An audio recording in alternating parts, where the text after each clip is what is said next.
When you describe yourself as an advocate for opportunity, and yet you fail to miss the largest, most influential opportunity that comes your way because there's so many things happening all at the same time, so you choose to focus on the things you can control, and you miss the opportunity. How can that be? How is it when faced with the biggest quandary, with perhaps the largest obstacle ahead of me and the most influential opportunity? I chose to focus on other things I could control. And I convinced everyone I was just fine. Folks, that's the definition of denial. Hello, friends. Let me share with you a story that has shaped me and brought me to the stage this evening. I recognize my privilege standing here as a white woman with an advanced education and access to quality health care. My family focused on education, and that's how I've reached this position. I grew up in an affluent community with a strong public school system. That's the reason my parents chose that area. Here's the thing. I spent my early years living in a trailer in that affluent community. My parents working opposite shifts for most of my childhood, and we were often a one-vehicle family, an anomaly in the Detroit area. I wasn't always comfortable sharing that part of my history. I didn't like the way people reformed who they thought I was. Now I recognize the value in that part of my history, the work ethic instilled by my family, and the opportunities that those education provided. Of course, having an identical twin sister has pushed and pulled me through all of life's milestones. Having a twin is competitive by nature. People are always looking for similarities and differences. She's my biggest ally, advocate, and critic. She pushes me to be my best self. She became the CEO of her company 6 months before I became president at Kendall College of Art and Design.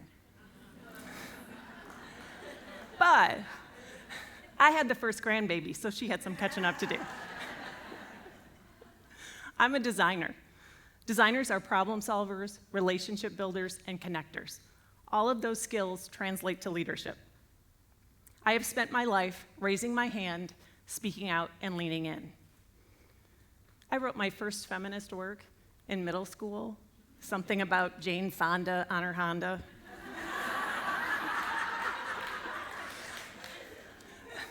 My mother used to joke that everything I joined, I ended up leading.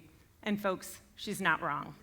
In high school, I was president of the arts club. I was on the board for the junior players in our county. When I went to college, I was leading one of the student organizations in interior design. I led my first team of designers with only 2 years of professional experience. When I had my daughter, I joined a mom's club, found myself on that board. When she wanted to be a Girl Scout, I was a leader for 6 years. And shortly before I became president of Kendall, I was very actively involved with the International Interior Design Organization in Michigan, the IIDA Michigan chapter, where I served on that board for 7 years, the last 2 as president. So you get the picture. And a shout out to my IIDA peeps, I know some of you are here. I'm always seeking my next challenge and the opportunities that it provides. A few years ago, I raised my hand as I had a lot of ideas about the things we needed to be doing at KCAD. That led to the announcement that I would be the interim president of Kendall College of Art and Design of Ferris State University, where I had previously held a tenured faculty position. Hence, in July of 2019, I became the pop-up president, just in time for the pandemic. After leading through the pandemic, the trustees decided I was doing a good job and removed the interim, and I signed a longer-term contract. I am now entering my 5th year of leading the institution. But let's revisit the first year of my tenure as president. It's important to note that I began teaching at KCAD in 2002, so I'm not a newcomer. And I'm also an alum. I went to Kendall before the merger of Ferris State University, sometime in the 1990s. Stop doing the math. I've been a student, a faculty, and I'm now the chief executive at KCAD. I know KCAD intimately and consider myself of KCAD, as it's been an integral part of my adult life. However, I must confess, I had little idea what the role of the president was at KCAD, and then the pandemic struck. And even the most seasoned administrators did not have a solid plan. It's critical to acknowledge the overwhelming nature of the academic year 2019-2020 and the multitude of challenges I faced during that time.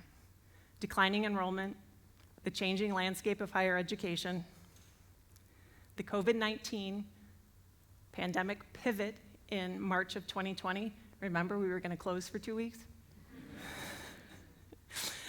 Followed by the civil unrest in downtown Grand Rapids in May of 2020 after the murder of George Floyd. That damaged all 3 of our buildings downtown and had a much larger scale impact on the identity of Grand Rapids, but that's another story. So let's rewind to my first week as president of KCAD. I got a call from my doctor with the results of a biopsy. Keep in mind, I have a strong family history of breast cancer. I had my first biopsy at 26. I've literally been doing this for more than half my life. I started mammograms at 30. I would schedule a mammogram, fail said mammogram, go back for an ultrasound, maybe have something cut or sucked out of me, and I always got the same results, negative. I was numb to the process until that call. I was stunned, shocked, scared. Yet, I compartmentalized those emotions. I put them in a box. I had other things that were demanding my attention. I scheduled the necessary surgery, reassured my husband I was fine, but I was going to need a ride.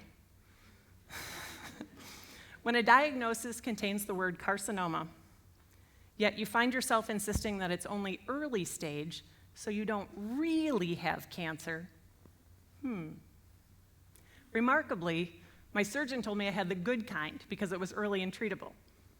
As if there's a good kind of cancer. We can't normalize that stuff. As my treatment, in September of 2019, I had a bilateral lumpectomy. Took 2 days off work and soldiered on. As my treatment progressed, and during an update with my oncologist, another clue you have cancer, I was asked if I was there for a survivorship program. Reality started to set in. However, here's the curious part. I chose not to share my diagnosis with all but a select few. I was afraid, as the new president, if folks knew I had cancer, they would think I couldn't do this job. So I decided to pretend as well. This way, I only had to make decisions, schedule appointments, feign normalcy. Things were fine, except for the hot flashes. They're still not fine. You've heard me describe myself as an advocate for opportunity. I've embraced every opportunity to be the voice, to see something, say something. In this instance, I deviated from my authentic self. Look around you. I know you're here. Statistics are 1 in 8. I did not use my platform to educate, advocate, or lead. Thank you.